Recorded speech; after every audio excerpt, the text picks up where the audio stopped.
Sudbine koje su znale stati u samo jedan kovčeg, onaj najranijih kolonizatora. Prvi Britanci stupili su na zapadno-australsko tlo na području današnjega Fremantla 1829. Ili onaj kasnijih ekonomskih migranata.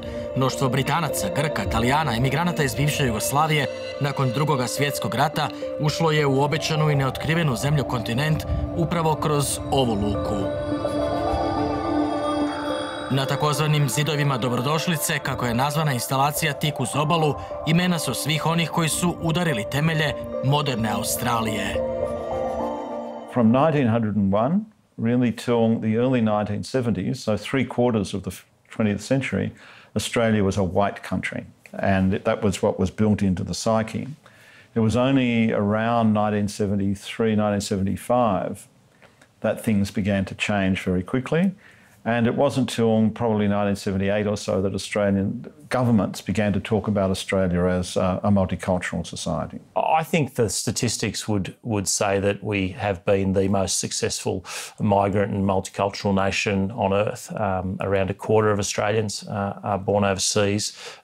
Nearly half of us have one or both parents born overseas. Najpoznatiji australski političar hrvatskih korijena rođen je u Kamberi. Njegovi roditelji otišli su iz Jugoslavije potkraj 60. godina prošloga stoljeća. Upoznali se u Australiji. Pravnik po struci, velike je nada liberalne stranke, konzervativac, otac 5 djece. As a pretty young man, I was 27 when I got involved, and I was elected to the Senate in 2013. So I've had great opportunities. It's a great privilege to be a senator. It's a great privilege to be the assistant minister, and I just enjoy every day of that. And I guess it's part of that. It's part of the example of the fact that my generation, the generation of I guess the sons and daughters of migrants, have had amazing opportunities in Australia, and I'm I guess one example of that.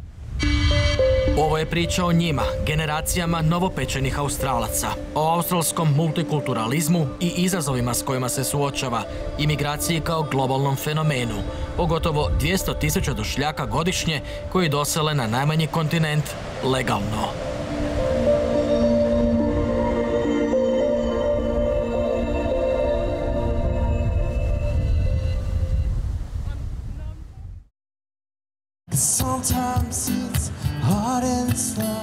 Sve do ukidanja politike bijela Australije 1973. glavnina useljenika u državu kontinent bili su Europljani, a onda je Australija punim plućima prodisala, živjela desetljeća u kojima je promijenjen kulturološki kod nacije.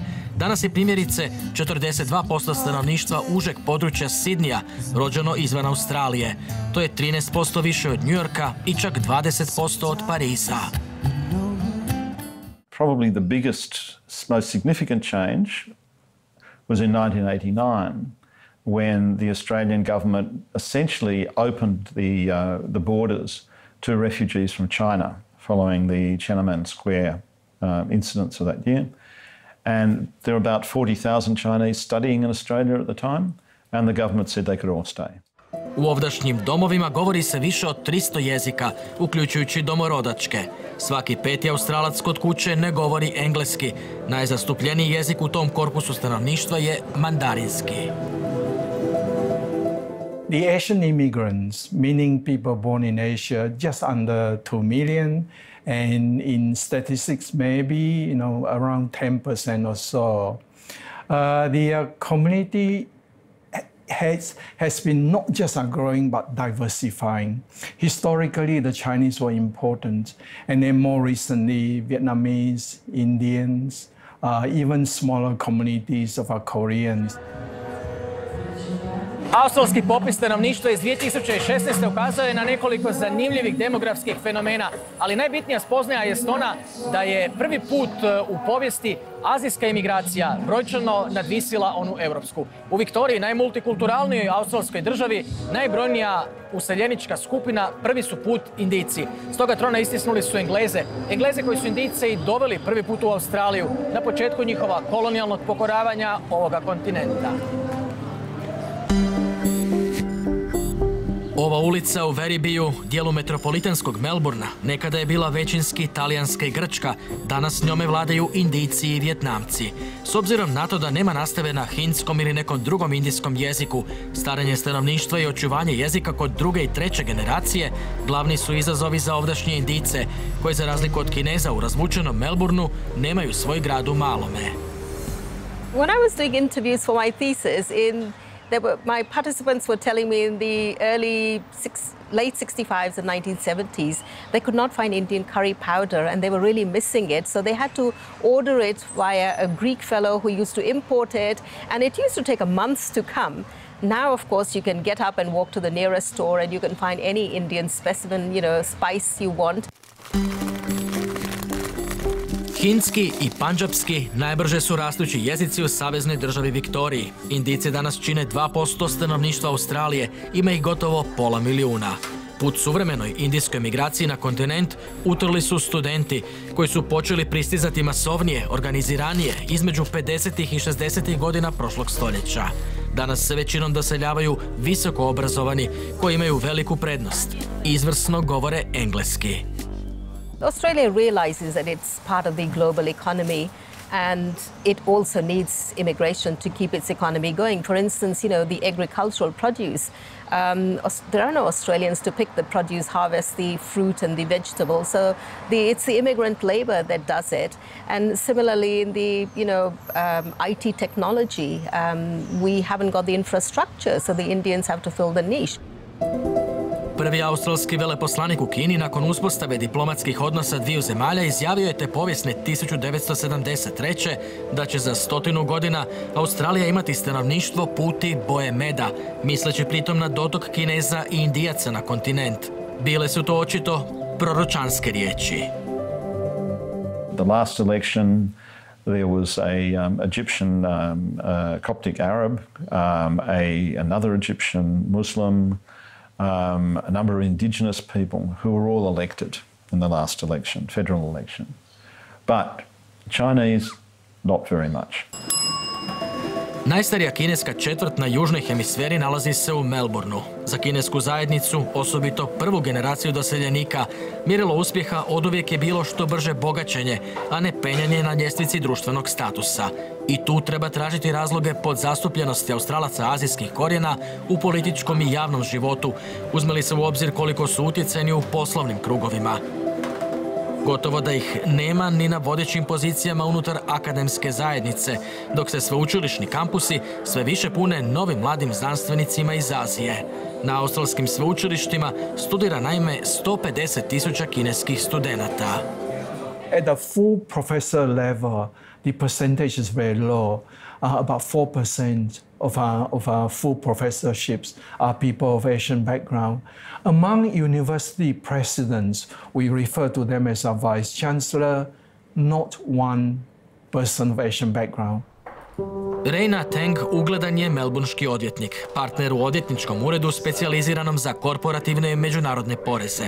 Dijete imigranata, nakon više od 150 godina postojanja Pravnog instituta države Viktorija, izabran je za prvog čelnika te organizacije azijskih korijena. Potvrdit će da za odvjetnike azijskog podrijetla postoji stakleni strop.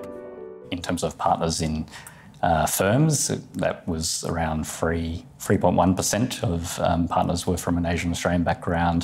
It dropped by half when we looked at the bar to around 1.6%.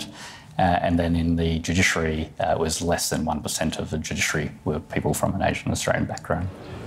Dio se razloga, reći će mnogi, nalazi i u konfucijanizmu, čija je filozofija u suprotnosti s agresivnim stilom samopromocije i karijerizma, tako svojstvenog Zapadu. The Chinese population are very focused on putting down strong economic roots, and they're not very interested in getting involved directly in politics. They see politicians as something slightly less than human, and that you need politicians to run the place, but you don't want to be one yourself. They're very much flourishing, very much succeeding in business, right?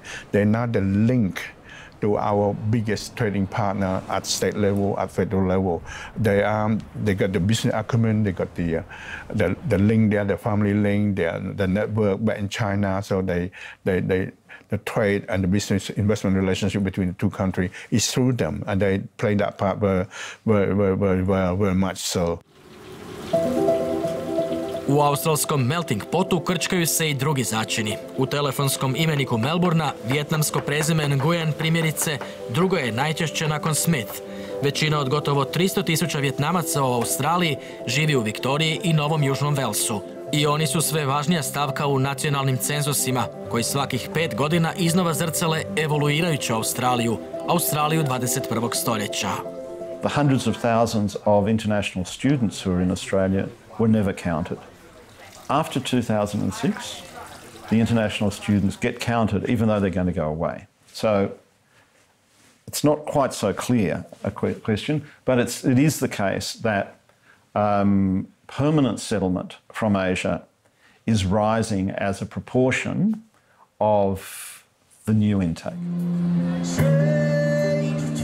Viktorija je i u 2017. bila najbrže rastuća australska država. Za 2 desetljeća njezina metropola Melbourne, u kojemu živi 40% stanovnika rođenih izvan Australije, mogla postati najveći grad u zemlji. Multikulturalnost je oduvijek jedna od njegovih najvećih kvaliteta, koliko god to ne bilo drago svim dionicima društvenog i političkog života. We should distinguish between multiculturalism as a matter of fact, which is really just a function of having a diverse number of people, diverse people from a number of societies all living together, and multiculturalism as government policy that is somehow about perpetuating cultural separatism rather than securing, universal goods, universal institutions for everyone. I come from Iraq. Keep going. Speak Arabic and some English. Jedan od centara u okolici Sidnija u kojemu pridošlice imaju pravo na 510 sati besplatnog učenja engleskoga u prvih 5 godina novoga života na obećanom kontinentu. Predavanja u 3 smjene pohađaju dobrovoljno, mogu učiti i na daljinu. For this year, something like 60,000 people will be participating in the program, and the Australian government invests almost $300 million a year on an annual basis for that 60,000 students, refugees and migrants participating in the program. Of the 60,000, about a quarter come from a refugee and humanitarian background, and the other 75%, they are actually from family and skilled background. Tečaj učenja jezika završava i Majsa Al-Saberi, koja je u Australiju stigla potkraj 2016. s roditeljima i 4 braće, nakon više od 3 godine provedene u izbjegličkom kampu u Jordanu. When I came here, my dream was to be a teacher. That was another challenge for me here because they said that I have to study for more than 6 years and 2 years experience. So I changed it to community service because I love to help people. Navitas osigurava sve usluge za uspješnu integraciju onih koji su dobili humanitarnu vizu do godinu dana nakon njihova ulaska u zemlju. Osim učenja jezika, pomažu oko zapošljavanja s obzirom na postojeća znanja i vještine došljaka. We are paid per hour per student, so whatever hours they use, that's what we are paid for. If they are sick, if they are not here, so we're not paid for that. One of the unique features of the program is that we provide childcare for those people who have children who want to attend classes. So when they're in class, their children are actually in childcare. Statistika kaže da 1/4 izbjeglica u prvih 5 godina života u Australiji ne nađe posao koji odgovara njihovim profesionalnim kvalifikacijama. We also run employment services, also through the federal government, that support people to do what it takes to get a job in Australia. So that could include being able to construct a resume, understanding Australian workplace culture, which can be different from a lot of other countries. Each month we place about 500 people in work.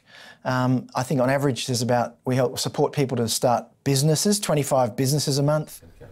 Bashiru je 60 godina. U Australiju je došao u poznoj 57. nakon 2 izbjegličke godine u Kurdistanu gdje je mogao raditi kao internist u hitnoj. U Melbourneu je pak obitelj sirijskih Kurda počela od nule. 3 djece moralo je ispočetka na ovdašnje fakultete. Stanarinu i dalje plaća država. Sin i starija kći zarađuju radeći honorarne poslove. Za razliku od žene, Bashir ne radi već 3 godine. Uz svladavanje engleskoga, razlog je i mukotrpan put priznavanja liječničke diplome.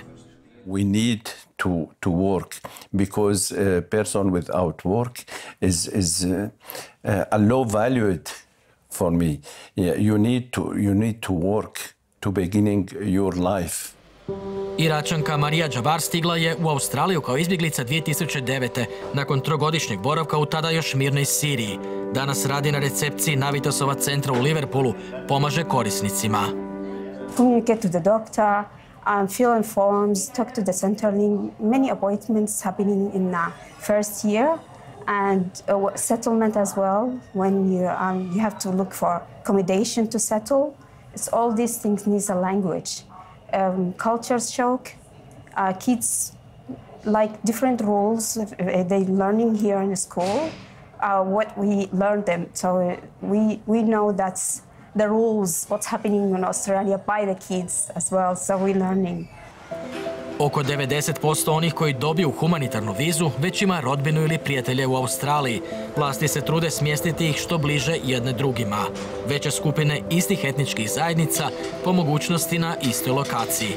Diljem kontinenta u čak 70 gradskih središta gdje će pronaći svoj dom, pridošlice će prolaziti programe prilagodbe. They have mental health issues like PTSD, anxiety, separation issues, then I help them with referring them to providers, services appropriate for the clients. U prva 3 dana od dolaska u Australiju, imigranti se registriraju u bazu podataka na temelju čega poslije dobivaju socijalnu pomoć. Otvore bankovni račun i dobiju porezni broj, bez kojega ne mogu zasnovati radni odnos. Uđu u bazu korisnika javnog zdravstva, dobiju pomoć oko smještaja, upišu djecu u školu i uključe se u program besplatnog učenja engleskoga za odrasle. Sve dok ne nađu posao, država ih financijski pomaže, imaju i besplatne zdravstvene usluge. Kako bi se što bezbolnije uklopili u novu sredinu, savjetnici s obiteljima u prosjeku rade između 6 i 12 mjeseci. A lot of them just really have a heart to want to give to people and just want to help them. We do have a lot of volunteers who have been migrants or refugees themselves and just want to give back to the people that are coming in. They want to help the community. Jedan od njih je Iračanin Nasir. U Australiju je stigao 2009. s djetetom i suprugom, čija je obitelj već bila ovdje. Nije bilo lako. Bagdad je zamijenio Melbourneom u 49. godini. Smatra da će mu volontiranje za druge izbjeglice otvoriti vrata na ovdašnjem tržištu rada. Napominje kako je bitno da se angažiraju ljudi iz podneblja iz kojega stiže sve više izbjeglica na kontinent. This diverse workforce and volunteers, they have an insight of what these people been through, and they speak the same language and they have the same habit and culture to help them.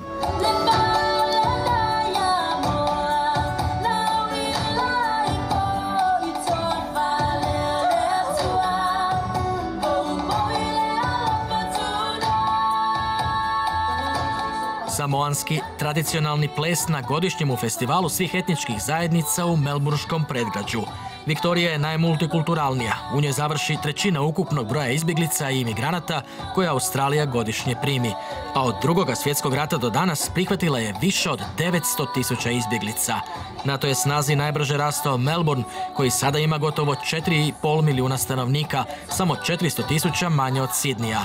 Za 3 desetljeća, kažu demografi, broj stanovnika Melbournea mogao bi se udvostručiti. To će se najviše osjetiti u imigrantskim predgrađima.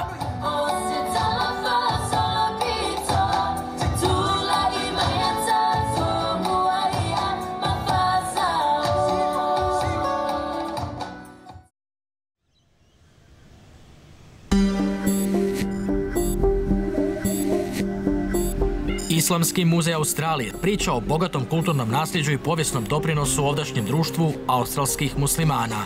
Sredinom 19. stoljeća vrata nepristupačne unutrašnjosti kontinenta odškrinulo je oko 2000 došljaka iz današnjeg Afganistana i njihovih 20.000 deva. Kao trgovci, ali i radna snaga, sve dok ih nisu istisnuli željeznice i motorna vozila. Afghans tried to assimilate, which was the policy back then in Australian community.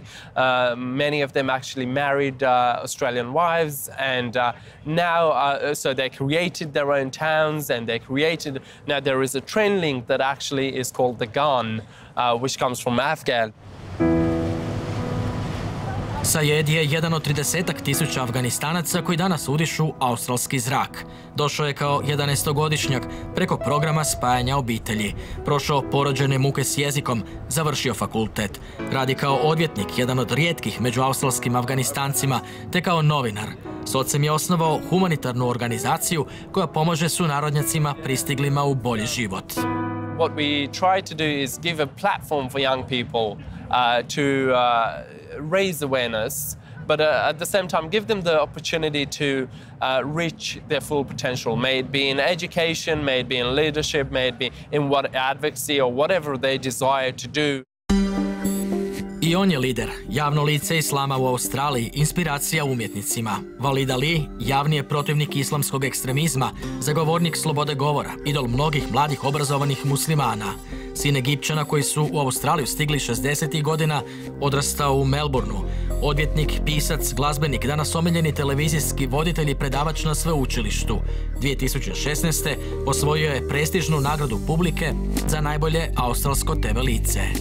What that did is, for a lot of people, it symbolised a kind of maturation of Australian television, that finally Australian television was becoming a little bit more like the Australian population. I think the speech that he gave was quite poignant, because he made the point that this is showing that Australia is changing and Australia needs to get used to the fact that not everybody on their television screens are going to, be white. Australija ima jednu od najvećih koncentracija komercijalnih medija u rukama jednog vlasnika. Još nezdravije od toga je činjenica da su svi mediji Ruperta Murdocha zauzeli stajalište kako su upravo oni moralna kralježnica desnice u ovdašnjoj političkoj areni. Recept je iskušan. Ako vlada slijedi njihov pogled na svijet, neće je raščetvoriti i neće sustavno zlorabiti moć u podgrijavanju antimuslimanskih osjećaja kod australske krajnje desnice. Nothing infuriates the people who are in that media environment more than intelligent, well-spoken, articulate, argumentative, insightful Australians who happen to be Muslim. It's almost like they've got a sore tooth, and this is like someone putting a hot needle into a sore tooth. Right? They lose it completely. We do have, I wouldn't say a very ascendant far right in Australia. It's kind of there, but it certainly doesn't have the presence that it has in European politics or in American politics now. It is there though, and their response usually is to get upset with every success that I have. That's just kind of that's the equation, that's the formula, and you kind of just have to live with that, I think. Muslimana ima manje od 3% u ukupnoj australskoj populaciji. Dio te statistike je i Bilal Cleland. Preobratio se na islam još 75. tijekom privatnog puta u Egipat.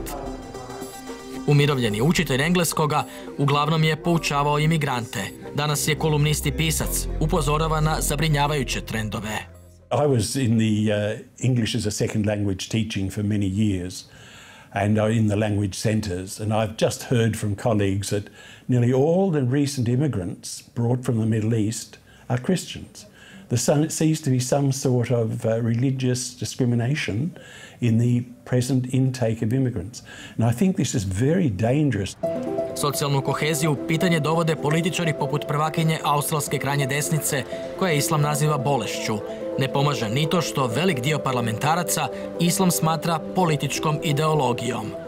I think that we should allow people freedom of religion. Now, do I personally like the burqa? I think most of us find it confronting, and it is, I think, it's worth saying that it's only a very small minority of Muslim women who would wear the burqa, certainly in Australia, and I think in most countries around the world.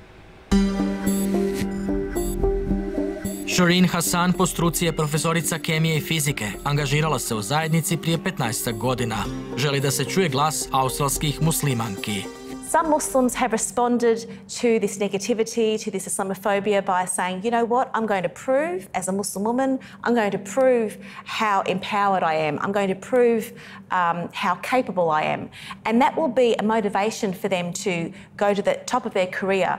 And I personally know of so many Muslim women who are doing their PhDs, and every woman I know is either have completed their degree or postgraduate qualifications or are working. At the same time, then you'll find individuals who have responded to this over scrutiny of Muslims, this Islamophobia, by becoming more reclusive, more insular. Povijest se ponavlja. Prije 20 godina na udaru australske krajnje desnice bila je imigracija iz jugoistočne Azije. That fear is instilled by media, populist right-wing outspoken parties such as One Nation, other radical groups such as I forgot the name, other radical groups such as the United Patriot Fronts and many others that are out there.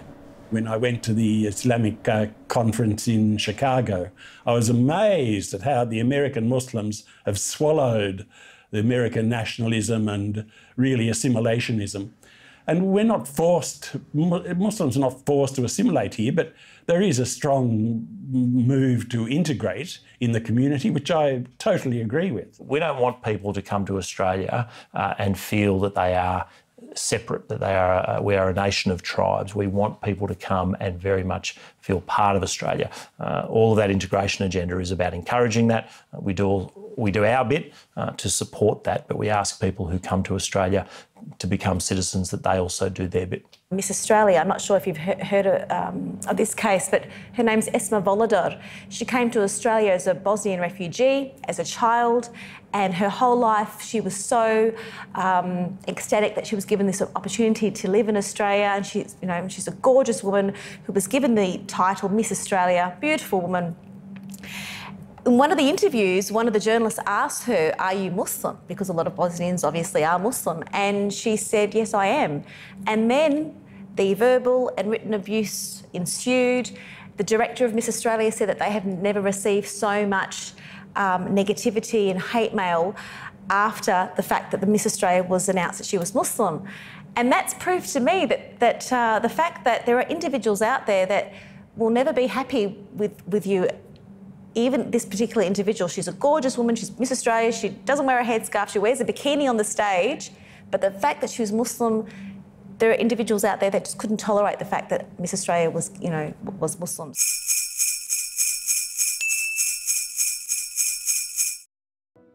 Što činite za zdravlje svojih arterija, zdravlje svog srca, regulaciju lošeg kolesterola i elastičnost svojih krvnih žila? Arteroprotect Forte to čini za vas svojom moćnom kombinacijom vitamina K2 i monakolina K iz crvene riže. Arteroprotect Forte, čuvar vaših arterija. Izmjerite svoj kolesterol prije i 7 tjedana nakon upotrebe proizvoda Arteroprotect Forte. Abela Farm. Da se mene pita, svi bi vozili Q. Pobjednička Kia akcija. Uštedite do 28.000 kuna samo do isteka zaliha. Tijekom života i kosti stare, gube gustoću i lako se lome. Herbiko K2D3 ugrađuje kalcij direktno u kosti. Herbiko K2D3 sadrži kombinaciju vitamina K2 i D3 za zdrave kosti. Herbiko K2D3 za zdrave kosti i vitalne zglobove. A sada akcija Herbiko K2D3 2+1 gratis u ljekarnama. Abela Farm.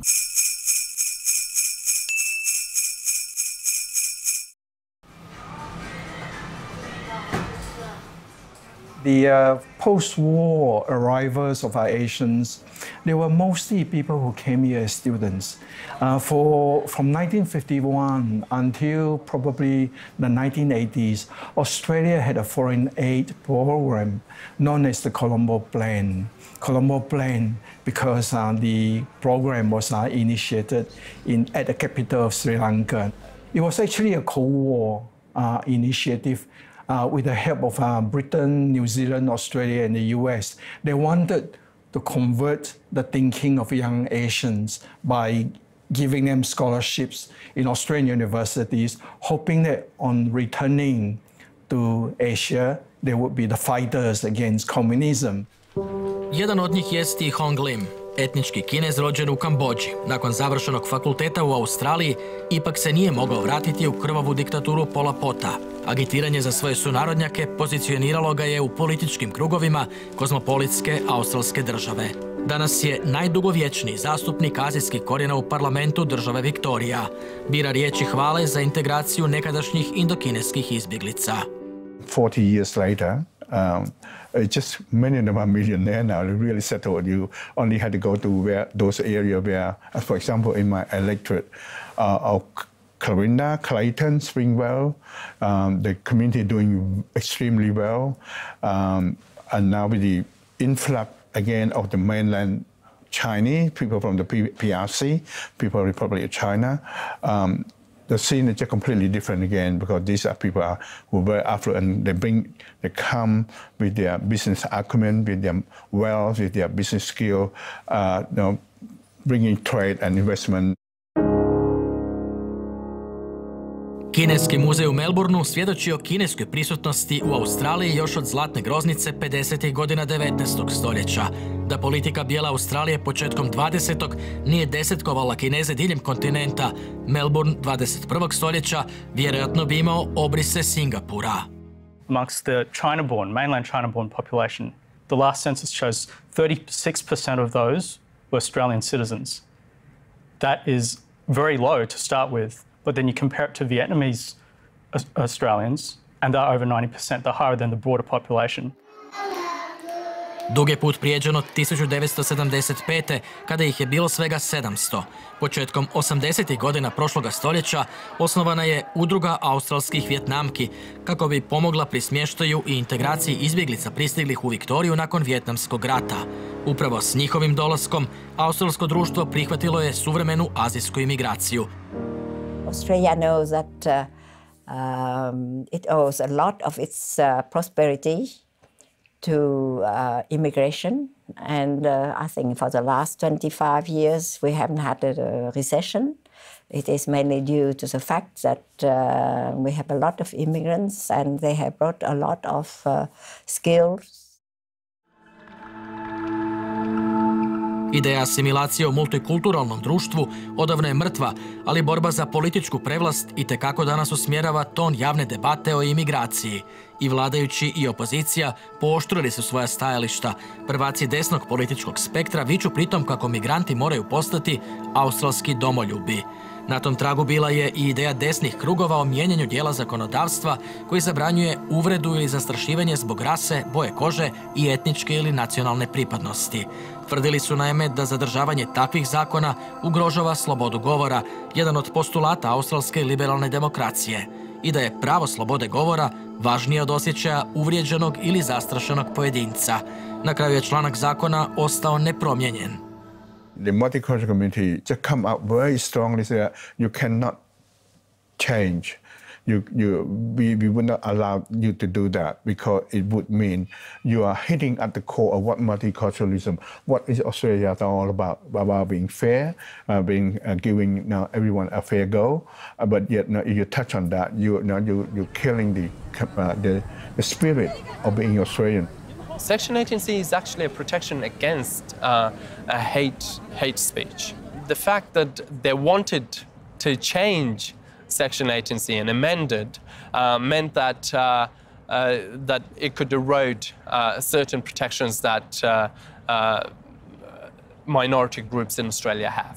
Vast majority of Australians support a multicultural Australia, well over 80%, but they also support freedom of speech. And the real question there is how low do you set the bar? People would probably be shocked in many other countries that you would have laws where people can be dragged before the courts simply for saying something that might offend someone. The only real way to protect people's freedom of speech in this country is to repeal the law in its entirety. The legislation itself provides relatively little protection from racial vilification, and it provides very limited restrictions on free speech. So it actually doesn't do that much. It became a symbolic fight.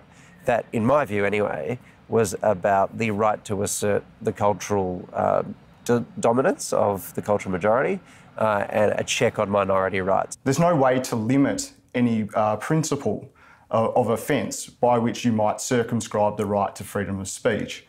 And so for that reason, there's never been a historically recognised right not to be offended.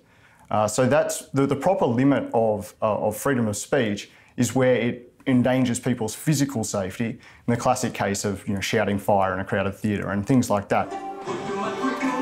Nevladine udruge tvrde da 1/5 učenika u školi svakodnevno doživljava rasističke ispade, kao i 1/3 ljudi na poslu. Ni Australija nije pošteđena globalnih trendova. Australia is lucky that we have measures where we have legal rights and legal measures where racism is discouraged and where racism is illegal.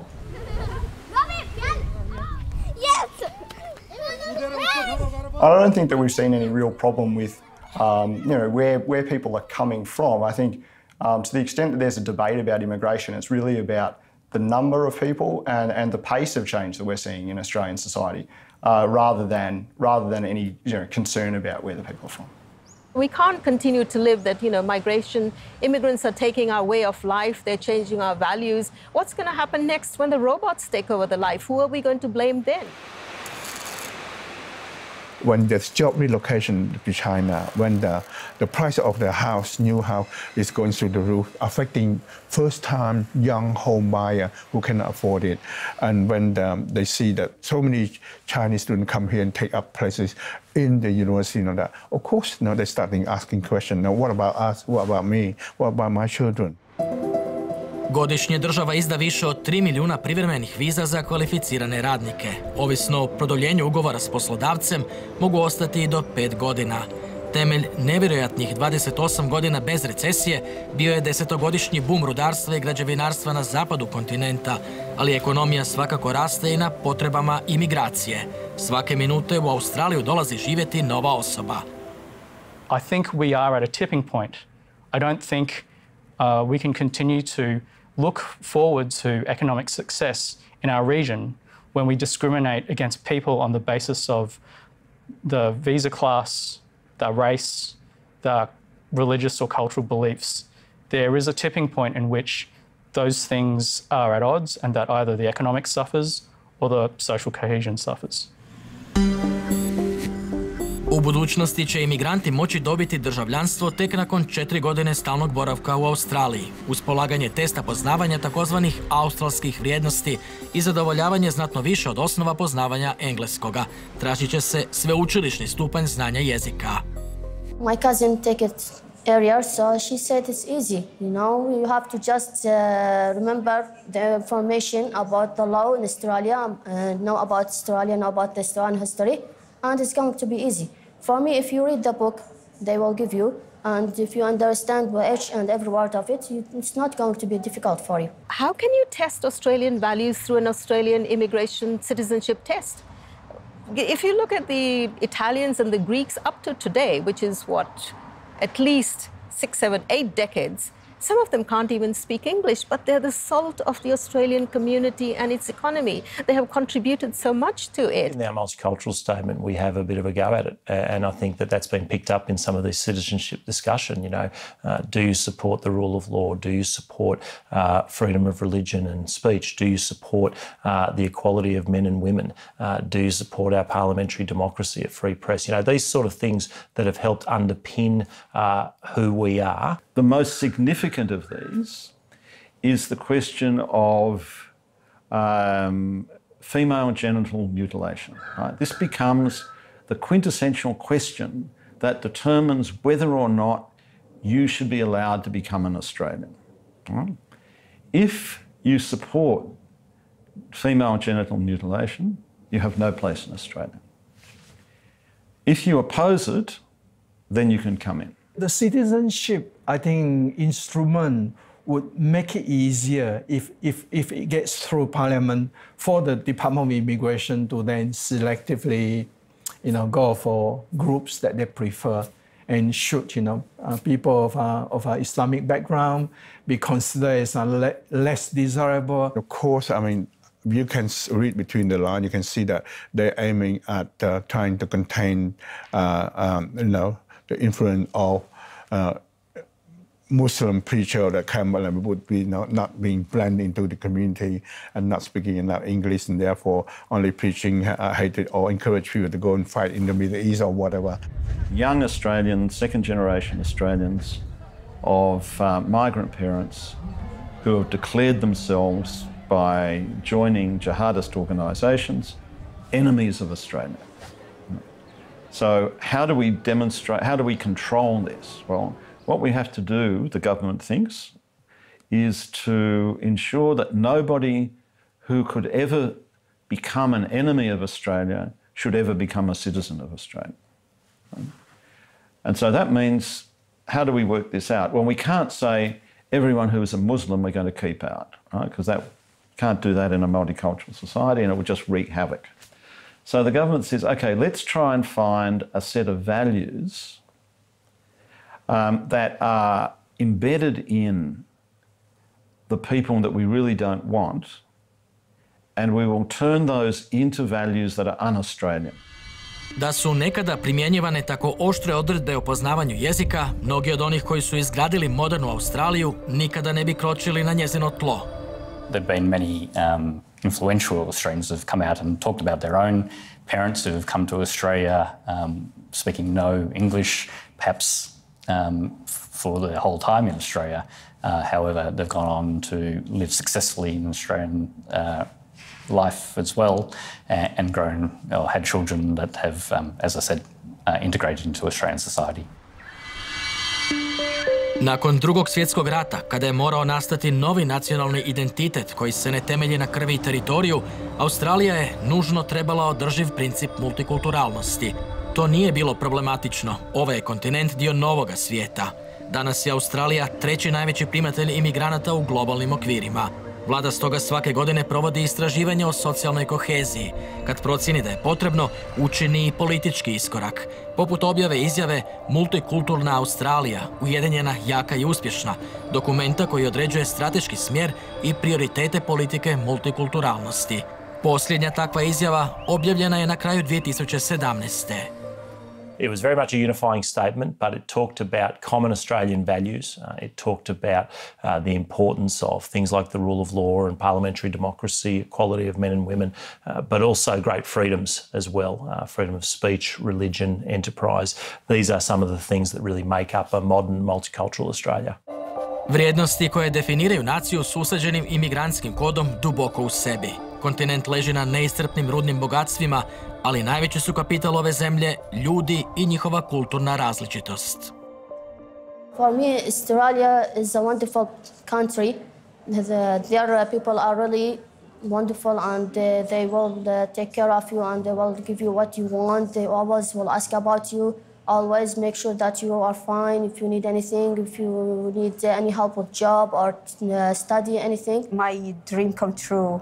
Good job, safe place.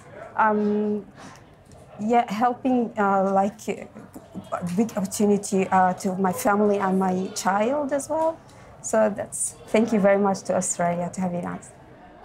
Ovaj crtež u Navitosovu centru nastao u povodu dana kojim Australci svakog ožujka, kada i UN slavi dan iskorjenjivanja rasne diskriminacije, obilježavaju svoju kulturnu raznolikost, uključivost, dijeljenje zajedničkih vrijednosti i osjećaj pripadanja svih onih koji se smatraju Australcima, a Australiju svojim domom.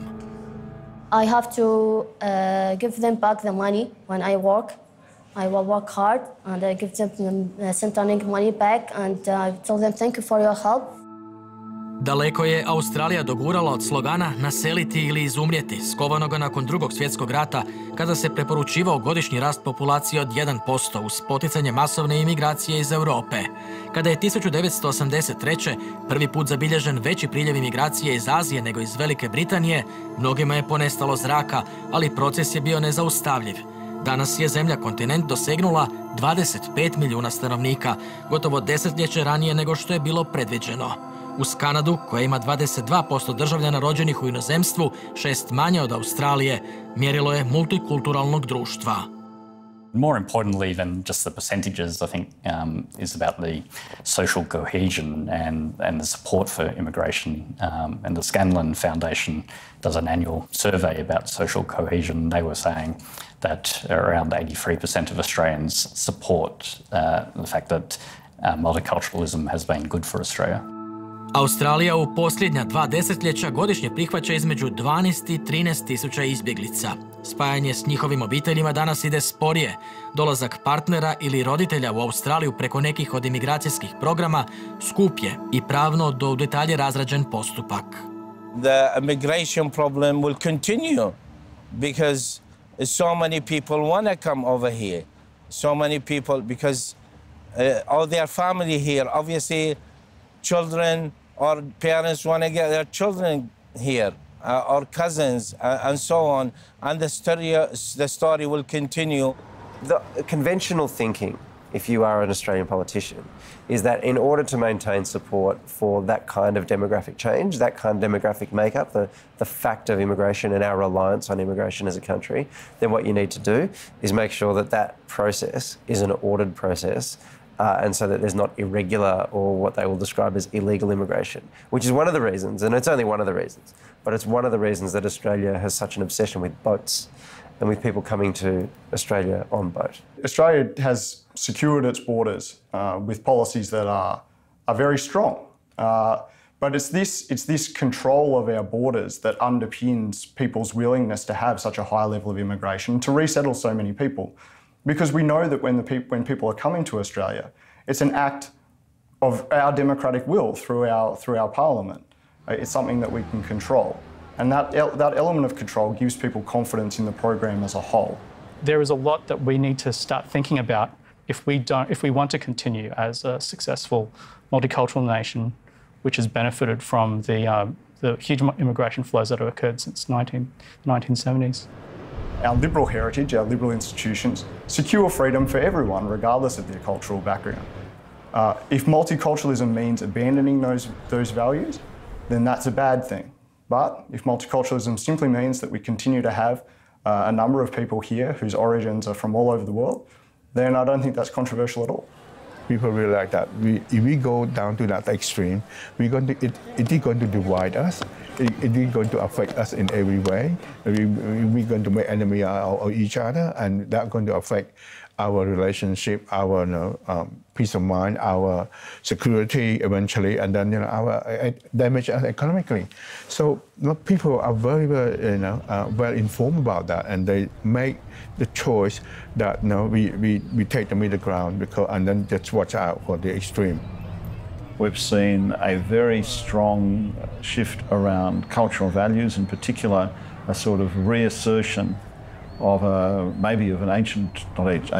former dream time in the Australian white society, and a concern about the sorts of people who are coming in. Now, this is only a minority of the population, but it is a significant minority because historically they're people whose votes change a lot. I don't think we still have the White Australia policy as an idea that people want to pursue, but it's important not to lose sight of White Australia policy and how it may have held Australia back in terms of its engagement with Asia. Danas je australski multikulturalizam puno više vezan uz geografiju kontinenta, njegov geopolitički položaj, ali i ekonomsku ovisnost o Kini. 1.200.000 današnjih Australaca ima kineske pretke. Suvremena Kina, najveći trgovinski partner Australije, polako pak prodire u sve pore australskog društva.